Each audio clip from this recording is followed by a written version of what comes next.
Think you know everything about the Middle Ages. Bet you missed a few big things. When we talk about how Europe crawled out of the Dark Ages, everyone brings up castles, knights, and maybe the Crusades. But what if the real brainpower, the true game changers, were hiding in plain sight, just across the Bosphorus? We are talking about the period from the 6th to the 15th century. Get ready to have your mind quietly blown by the Byzantine Empire.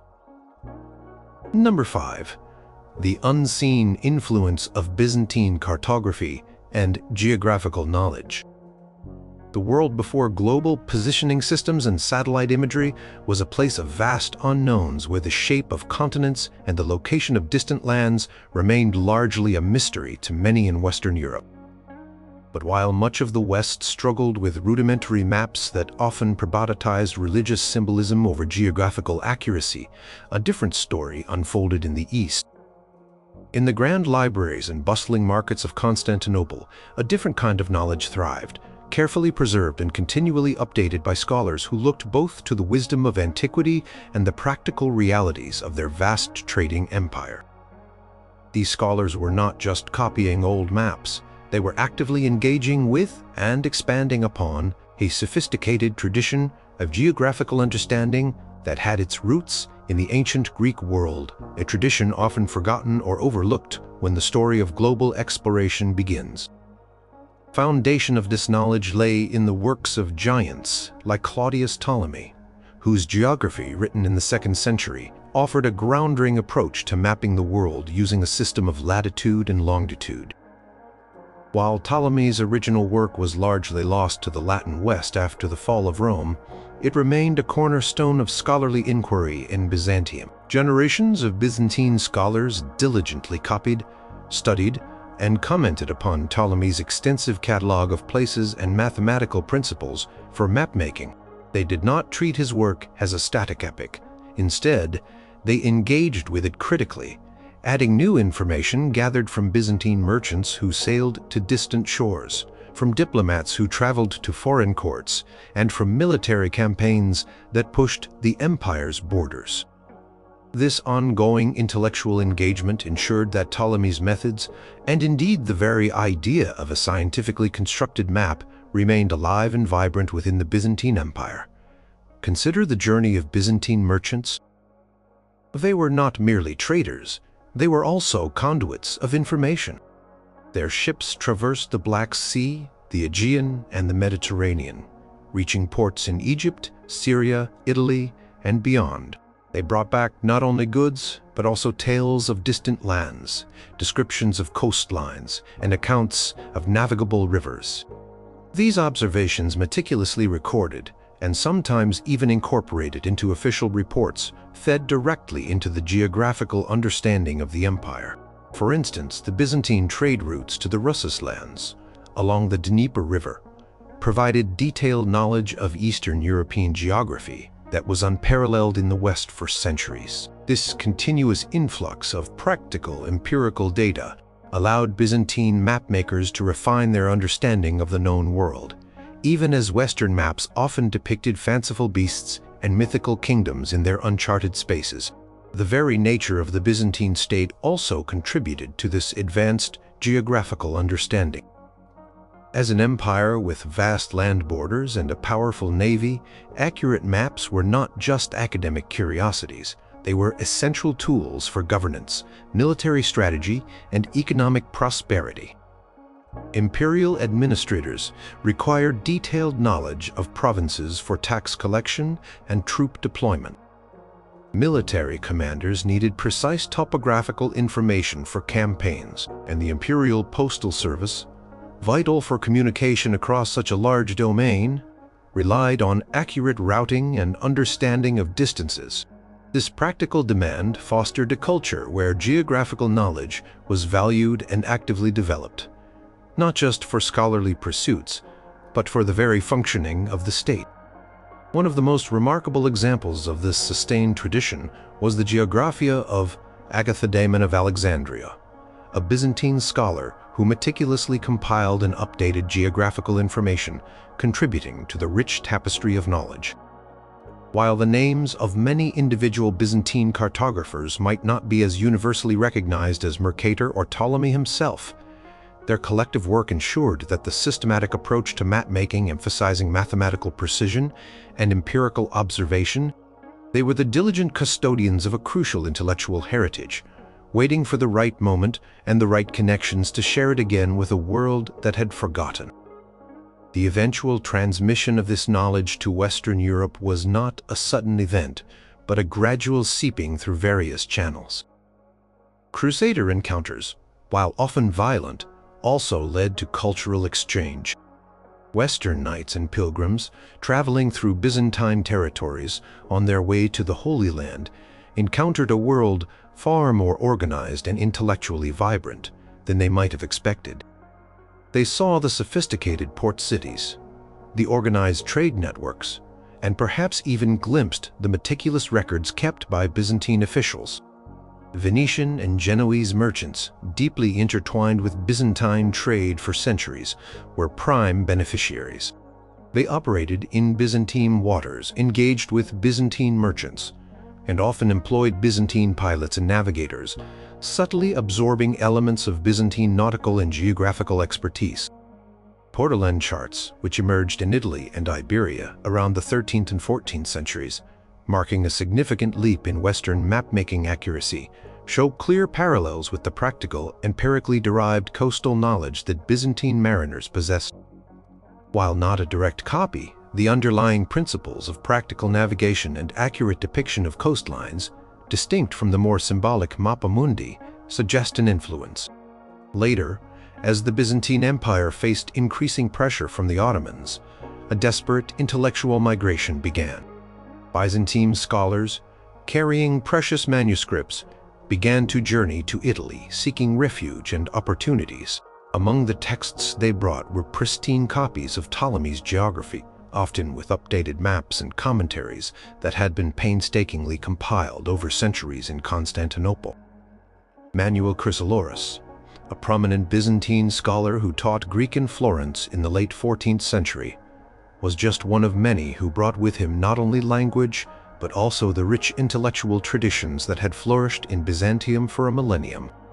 These Greek manuscripts, when translated into Latin by eager Western scholars, sparked a revolution in cartography and geographical understanding in Europe.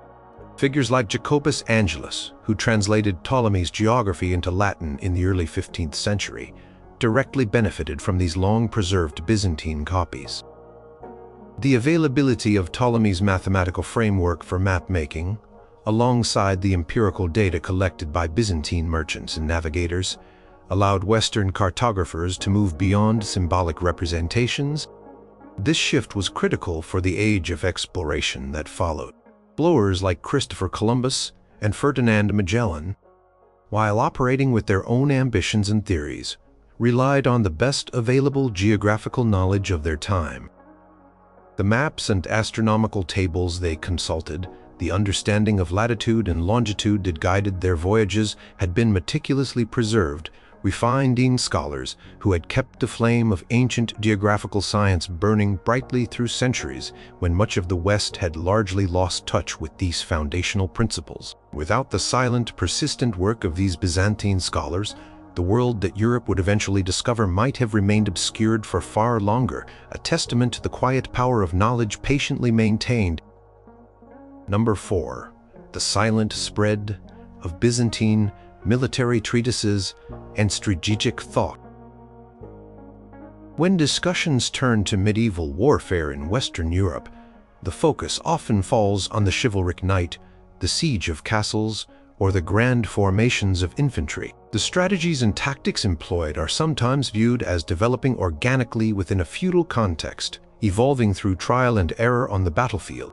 However, while the Western European military landscape certainly had its unique characteristics, a less obvious yet profound source of sophisticated military thinking quietly circulated, or at least indirectly influenced, the practices of armies across the continent. This influence came from the East, from the Byzantine Empire, a state that for over 1,000 years maintained one of the most professional, disciplined, and intellectually robust armies in the world. Their military prowess was not just about brute strength. It was deeply rooted in systematic strategic planning, comprehensive training, and a tradition of written military theory that was unparalleled in its scope and depth during the Middle Ages. The Byzantines inherited and perfected the military traditions of the Roman Empire, but they did not merely copy them. They adapted, innovated, and codified their experiences into an impressive corpus of military treatises. These were not simply anecdotal accounts of battles. They were detailed manuals covering every aspect of warfare, from grand strategy and logistics to individual drill and battlefield formations. Works like the Strategicon of Maurice, penned in the late 6th or early 7th century, or the Tactica of Emperor Leo VI, the Wise, from the early 10th century, provide a comprehensive look at Byzantine military science. These texts delved into cavalry, tactics, infantry formations, siege warfare, intelligence gathering, psychological operations, and even proper camp hygiene.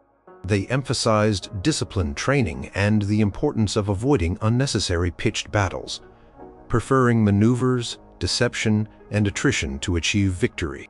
Precepta Militaria of Nikephoros II Phocas, written in the mid-10th century, further detailed the practical application of these principles, providing insights into specific campaign planning against different adversaries. These treatises fight a level of strategic thinking far beyond what was commonly documented or even practiced in much of Western Europe at the time. While Western commanders might learn through apprenticeship and experience, the Byzantines possessed a written tradition that systematized this knowledge, allowing for its transmission and refinement across generations of officers. They understood the value of combined arms, coordinating heavy cavalry with archers and infantry to create a flexible and formidable fighting force. They developed sophisticated intelligence networks, employing spies and diplomatic contacts to gather information on enemy movements and intentions. Their approach to logistics was meticulous, ensuring that their armies were well supplied on campaign, a common weakness for many medieval armies. The emphasis on avoiding direct confrontation when possible, preferring to wear down the enemy through raiding, feigned retreats, and careful maneuvering, was a hallmark of Byzantine strategy, standing in contrast to the often more direct, shock-focused tactics prevalent in the West. So, how did these sophisticated ideas locked away in Greek texts in Constantinople make their way to Western Europe? Transmission was rarely direct translation of entire treatises, at least not initially. Instead, it was a more subtle process of observation, interaction, and indirect influence. One major avenue was through the numerous points of contact between Byzantium and Western Europe. The Crusades, for instance, brought Western armies into direct, prolonged contact with Byzantine forces and military practices. While relations were often strained, Western commanders and soldiers witnessed firsthand the discipline, organization, and tactical sophistication of the Byzantine army. They saw Byzantine engineers constructing formidable siege engines, Byzantine commanders executing complex maneuvers, and Byzantine logistical systems supporting large forces over long distances. Accounts from Western chroniclers of the Crusades, while sometimes critical of Byzantine political maneuvering, often express grudging admiration for their military effectiveness. Another key channel of influence was through the recruitment of mercenaries. Byzantium, perpetually engaged in warfare on multiple fronts, often hired Western mercenaries, particularly from the Normans, Lombards, and other groups from southern Italy. These mercenaries, after serving in the Byzantine army for years, would return to their homelands, bringing with them not just their pay, but also new insights into military organization, tactics, and technology. They had trained alongside Byzantine soldiers, participated in Byzantine campaigns, and had been exposed to the rigorous discipline and systematic approach to warfare that defined the imperial army. When these experienced warriors integrated back into Western European armies, they naturally brought their acquired knowledge with them, subtly shifting military practices and expectation. A Norman knight who had learned the value of a well-organized supply train or a disciplined cavalry charge in Byzantine service might then apply these lessons in his own campaigns, even if he did not possess a copy of Leo's Tactica. The Norman conquest of southern Italy and Sicily also created a crucial bridge. The Norman rulers of the Kingdom of Sicily, while often rivals of Byzantium, also absorbed significant elements of Byzantine culture and administration, including military organization. Roger II of Sicily, for example, built a powerful and highly organized army that drew heavily on Byzantine and Arab precedents, integrating different military traditions into a coherent force. The Sicilian military bureaucracy and naval organization showed clear echoes of Byzantine models, emphasizing professional training, logistical planning, and tactical flexibility. These Sicilian innovations in turn often influenced other Italian city-states and, through trade and conflict, other parts of Western Europe. Even in the realm of military technology, Byzantine influence was significant. While Greek fire is the most famous example, its engineering principles and deployment strategies decased a level of technological and tactical integration that was exemplary. Beyond that, Byzantine siegecraft, often drawing on elaborate plans and calculations, informed the development of more advanced siege engines and defensive fortifications across Europe. The use of more complex military engineering, such as countermines, sophisticated trebuchets, and defensive works designed to withstand prolonged sieges, reflects an intellectual approach to warfare that the Byzantines had cultivated for centuries. The ideas embedded in Byzantine military treatises, though rarely translated directly until much later, permeated Western Europe through observation, cultural exchange, and the practical experiences of soldiers and commanders who encountered the Byzantine war machine. The shift towards more professional armies, the increasing emphasis on discipline and training, the gradual adoption of more complex tactical maneuvers, and the growing appreciation for meticulous logistics in Western Europe during the High and Late Middle Ages all occurred in a period of sustained, if often unacknowledged, interaction with the Enduriad. The Byzantines did not just survive, they influenced, providing a silent masterclass in the art and science of war that subtly reshaped the military landscape of medieval Europe. Number 3. The quiet revolution of Byzantine agricultural and hydraulic engineering trade. When we think about medieval agriculture in Western Europe, images of simple plows, open fields, and reliance on unpredictable weather often come to mind. The narrative typically focuses on slow technological progress, with innovations like the heavy plow or the three-field system appearing incrementally over centuries. Yet far from the muddy fields of the West, the Byzantine Empire cultivated a vibrant and highly sophisticated agricultural economy, supported by advanced techniques in farming and water management that often went unnoticed by or were simply inaccessible to their Western counterparts. These innovations, honed over a millennium, represented a continuous tradition of knowledge application that subtly but significantly influenced the agricultural practices of medieval Europe, often through indirect and overlooked channels. Byzantine agriculture was a cornerstone of the empire's wealth and stability. Their fertile lands, particularly in Asia Minor, Greece, and later parts of Italy, produced abundant harvests of grain, olives, grapes, and various fruits and vegetables. This productivity was not solely due to natural endowments. It was the result of centuries of accumulated knowledge and practical application in farming and engineering. Byzantine farmers and landowners understood the importance of crop rotation, not just in its simple two-field or three-field variants, but often with more complex sequences adapted to specific soil types and climates, aiming for optimal soil fertility and pest control. They were also masters of grafting and pruning techniques, greatly improving the yield and quality of orchards and vineyards. Their agricultural manuals, like the comprehensive Geoponica, compiled in the 10th century, conveyed an extraordinary breadth of knowledge, This encyclopedic work, drawing from ancient Greek, Roman, and Near Eastern sources, detailed everything from soil preparation and planting schedules to pest control, animal husbandry, and even specialized techniques for cultivating various crops like olives, grapes, and citrus fruits. It included practical advice on selecting seeds, fertilizing fields, and predicting weather patterns, demonstrating a scientific approach to agriculture that was far removed from mere subsistence farming. The Geoponica was not just a theoretical text.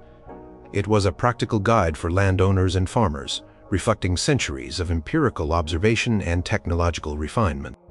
Beyond basic farming, the Byzantines excelled in hydraulic engineering, a crucial skill in a diverse empire that included both rain-fed and arid regions. They maintained and expanded upon the Roman legacy of aqueducts, cisterns, and irrigation systems, ensuring a consistent water supply for both urban centers and agricultural lands. In regions prone to drought, sophisticated irrigation channels diverted water from rivers and springs to fields, allowing for intensive cultivation of water-demanding crops. Terracing on hillsides prevented soil erosion and maximized arable land, especially for vineyards and olive groves. They built elaborate underground water storage systems like the famous Basilica cistern in Constantinople, but similar smaller-scale systems served agricultural purposes throughout the empire, demonstrating a deep understanding of water conservation. Transmission of these sophisticated techniques to Western Europe was not through grand projects or explicit instruction, but through the more subtle gradual means of cultural contact and observation.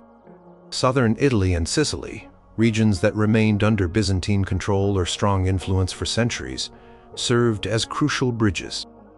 In these areas, Byzantine agricultural practices, including the cultivation of durum wheat, citrus fruits, and certain vine varieties, were deeply embedded in the local economy. When the Normans conquered Sicily in the 11th century, they did not dismantle this system. Instead, they adopted and adapted it, recognizing its efficiency and productivity. Norman rulers, like Roger II, actively promoted the cultivation of crops introduced by the Byzantines and Arabs, demonstrating a pragmatic acceptance of superior agricultural methods. The agricultural landscape of southern Italy, with its olive groves and vineyards, continued to reflect Byzantine influence long after direct political control ceased. Trade routes also played a vital role. Merchants traveling from the east brought not only goods, but also ideas and plants. New crop varieties, cultivated in the Byzantine lands, such as specific types of wheat or fruit trees, found their way to Western markets, often leading to their eventual adoption and cultivation in suitable Western climates. The knowledge of how to cultivate these crops, including their specific needs for water, soil, and sunlight, would have accompanied them, spreading through the practical experience of growers and traders. Furthermore, the Crusades, while a period of conflict, also fostered unexpected exchanges. Western crusaders and settlers in the Levant encountered the sophisticated irrigation systems and diverse crop cultivation prevalent in the Byzantine-influenced regions. While many returned home with little more than war stories, some might have observed these techniques and applied lessons learned to their own estates, albeit often in modified forms. Monastic orders known for their agricultural innovation in the West might also have incorporated elements observed during their interactions with Eastern monastic communities, who often managed large, productive agricultural estates using advanced techniques.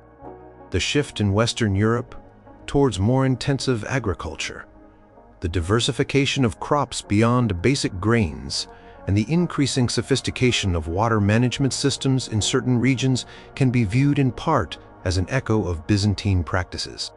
While Western innovations like the heavy plow or water mills are rightly celebrated, the underlying knowledge of how to manage land for sustained productivity, how to irrigate effectively, and how to cultivate a wider variety of specialized crops was often drawn from or inspired by the long-standing expertise of the Byzantines. They kept alive and continuously refined a tradition of agricultural and hydraulic engineering that quietly, but profoundly enriched the food supply and land management practices, leaving a lasting legacy that remains often unrecognized beneath the soil of history. Number 2. The enduring current of Byzantine legal scholarship and the corpus juris civilis. When legal history in Western Europe is discussed, the spotlight often falls on the rediscovery of Roman law in Bologna around the 11th century, specifically the text of Justinian's Corpus Juris Civilis. This moment is presented as a dramatic turning point, bringing order and rationality to a fragmented and customary legal landscape. What is frequently overlooked, however, is that while the texts of Justinian's code might have been rediscovered in the Latin West, they were never truly lost. In the Byzantine Empire, Justinian's monumental legal compilation, completed in the 6th century, was not merely preserved as an antique curiosity. It was a living, breathing body of law, continuously studied, interpreted, and applied by generations of jurists and scholars for nearly 1,000 years. This unbroken tradition of advanced legal scholarship in Byzantium exerted a quiet yet powerful influence on the eventual revival and development of Western European legal systems. Justinian's Corpus Juris Civilis, comprising the digest or pandects, the institutes, the codex, and the novellae, new laws, was the bedrock of Byzantine law. But the Byzantines did not simply freeze the law at Justinian's moment. Over centuries, imperial decrees, new judicial decisions, and the complexities of changing societal norms necessitated continuous legal innovation and clarification. Byzantine jurists rose to this challenge with remarkable intellectual vigor. They produced commentaries, summaries, and new codes, adapting Justinian's principles to contemporary realities while maintaining fidelity to its spirit. The Ecloga in the 8th century, a more concise and accessible legal handbook, and later the Basilica in the 9th and 10th centuries, a massive 60-book compilation that systematized and updated Justinian's laws, are prime examples of this ongoing legal scholarship. These works were not just passive preservation. They were active reinterpretations and syntheses, reflecting a dynamic legal tradition. Byzantine legal scholars were not mere scribes, they were intellectual giants.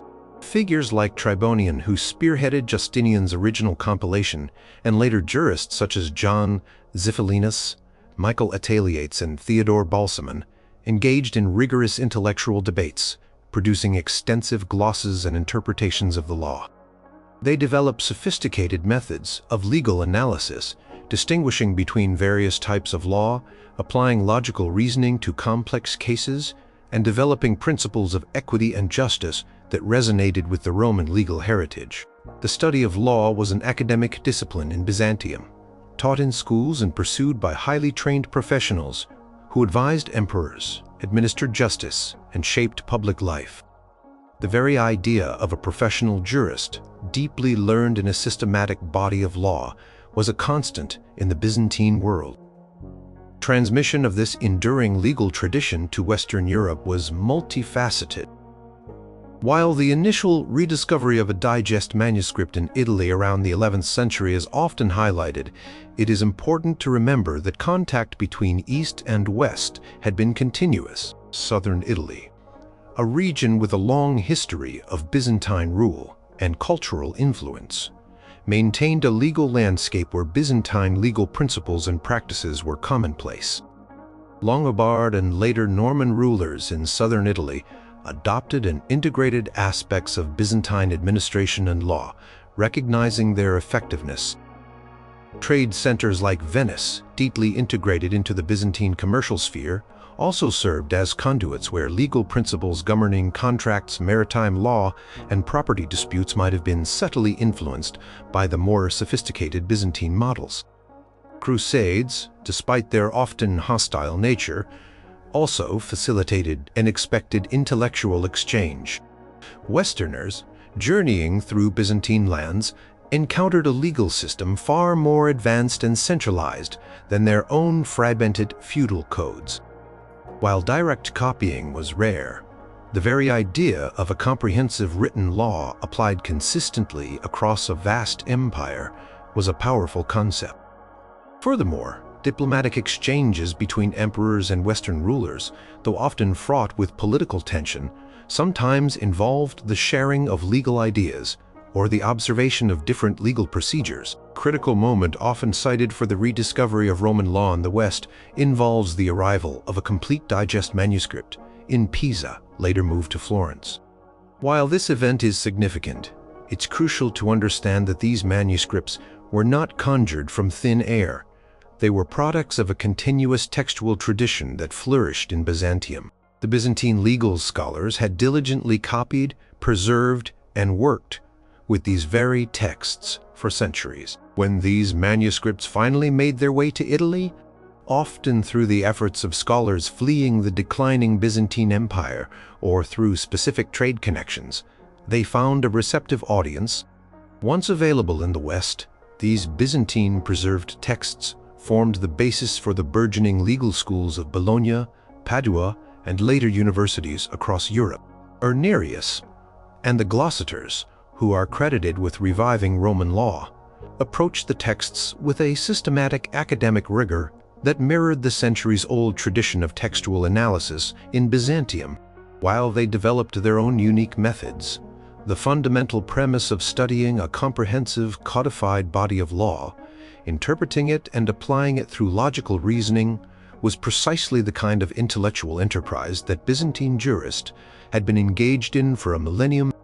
Corpus Juris Civilis became the foundation for civil law systems across continental Europe, shaping contract law, property law, and public administration in ways that echo Justinian's original vision, a vision kept alive and refined by the continuous stream of Byzantine legal scholarship. The Byzantine Empire did not just store old books. It maintained a vibrant intellectual tradition around those books. Its scholars continuously grappled with the complexities of law, ensuring that the sophisticated framework of Roman jurisprudence remained a living force. When the West was ready to embrace it, the groundwork had already been meticulously laid by generations of Byzantine jurists, offering a complete, dynamic system of law that helped to reshape the legal landscape of medieval Europe in profound and lasting ways, even if their contribution remains largely unacknowledged. Number 1. The unseen bridge of Byzantine preservation and active dissemination of ancient Greek, scientific, and medical texts. When the story of Western Europe's intellectual awakening, often termed the Renaissance, is told, a central theme is the rediscovery of ancient Greek knowledge. The narrative frequently credits Arabic scholars for translating Greek texts into Arabic, and then Western scholars for translating those Arabic versions into Latin. This sequence is certainly a critical part of the story, but it overlooks an equally, if not more, significant direct lineage: the continuous, meticulous preservation and active dissemination of original Greek scientific and medical texts directly from the Byzantine Empire to Western Europe. For over 1,000 years, while much of the Latin West struggled to maintain even a rudimentary grasp of classical Greek, the Byzantine Empire served as the vigilant guardian and active intellectual center for the entirety of ancient Greek scientific and medical thought. In the bustling scriptoria and academic centers of Constantinople, scholars were not merely copying ancient texts, they were actively engaged with them. They wrote commentaries, compiled encyclopedic works, and fostered an intellectual environment where the study of Ptolemy's astronomy, Euclid's geometry, Galen's medicine, and Aristotle's natural philosophy was a living, evolving discipline. Libraries like the Imperial Library in Constantinople housed vast collections of these precious manuscripts, painstakingly preserved and copied by generations of scribes. This was not a static storage facility. It was a dynamic intellectual hub where critical editions were prepared, new insights were developed, and the torch of classical learning was passed from one generation of scholars to the next. Consider the example of Ptolemy's Almagest, the foundational astronomical treatise. While an Arabic translation existed and was important, the original Greek text was continuously studied in Byzantium. Scholars like Michael Psellos in the 11th century, a polymath who wrote on everything from philosophy to medicine, engaged with Ptolemy's work directly. Later, in the 14th century, figures like Theodore Metachites, a leading scholar and statesman, demonstrated a deep understanding of advanced mathematics and astronomy rooted directly in the Greek tradition. These scholars were not simply reading old books. They were critically analyzing and often building upon the complex mathematical and observational theories presented in these ancient works. The same was true for Euclid's Elements, the cornerstone of geometry. While often known in the West through Arabic translations, the complete and accurate Greek versions were always available and studied in Byzantium, ensuring the purity and depth of the mathematical tradition. In medicine, the Byzantines were the primary inheritors of the Hippocratic and Galenic traditions. Byzantine physicians did not just practice medicine. They studied the works of Galen and Hippocrates in their original Greek, often integrating their insights with their own clinical observations. The major medical schools in Constantinople maintained a curriculum heavily based on these classical texts. Collections like the Medical Compendium of Paul of Aegina, compiled in the 7th century, synthesized centuries of Greek medical knowledge, providing detailed information on anatomy, surgery, pharmacology, and diagnosis. This living medical tradition meant that when Western physicians eventually sought to advance their understanding, the most complete and accurate versions of these foundational medical texts existed in Byzantium. The transmission of these texts to Western Europe occurred through a variety of channels, intensifying particularly from the 14th century onwards as the Byzantine Empire faced increasing existential threats. One significant avenue was through the scholarly migration that accompanied the decline of Constantinople. As the Ottoman threat grew, Byzantine scholars, fearing the destruction of their intellectual heritage, began to travel west to Italy, bringing with them invaluable Greek manuscripts. Figures like Manuel Chrysoloras, who taught Greek in Florence in the late 14th and early 15th centuries, were instrumental. He not only taught the Greek language, but also introduced his Italian students to a wealth of original Greek texts previously unknown or only available in imperfect Latin translations of Arabic versions. John Argyropoulos, another prominent Byzantine scholar who taught in Italy, brought countless manuscripts with him, including works of Aristotle, Plato, and numerous scientific and medical treatises. The Council of Florence in 1439, convened to discuss the potential reunification of the Eastern and Western churches, served as another critical conduit. While the ecclesiastical goals largely failed, the council proved to be a powerful intellectual exchange.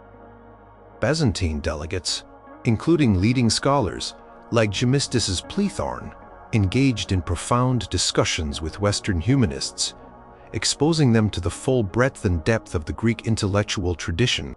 Plethon's lectures on Plato, for instance, had a profound impact on Cosimo de' Medici and other Florentine intellectuals, radiating interest in Platonic philosophy that had been largely absent from the Latin West for centuries.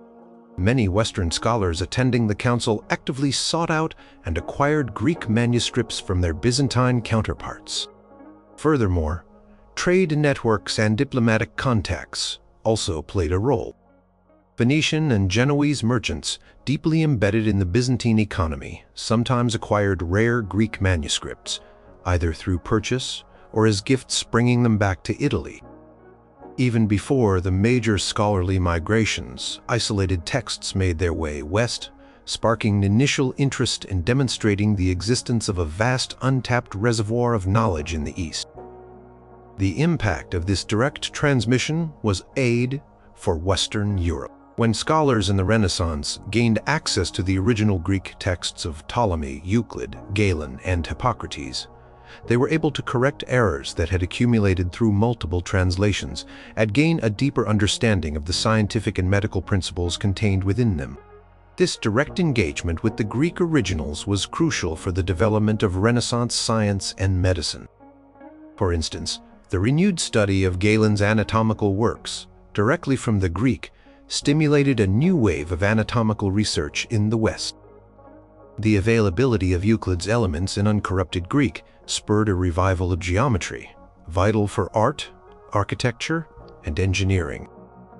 And the full scope of Ptolemy's astronomical theories directly influenced Copernicus and Kepler. The Byzantines did not just keep the flame of Greek learning flickering. They tended it carefully, nurtured it, and ensured it burned brightly through centuries of intellectual darkness in the West. They were the essential bridge, the direct link between the ancient Greek world and the European Renaissance, providing the foundational texts and the intellectual momentum that allowed Western Europe to embark on its own journey of scientific and cultural rebirth. Without their continuous diligent work of preservation and their eventual, often desperate act of dissemination, the intellectual landscape of medieval Europe would have been far poorer, and the Renaissance might have been a very different or far delayed event.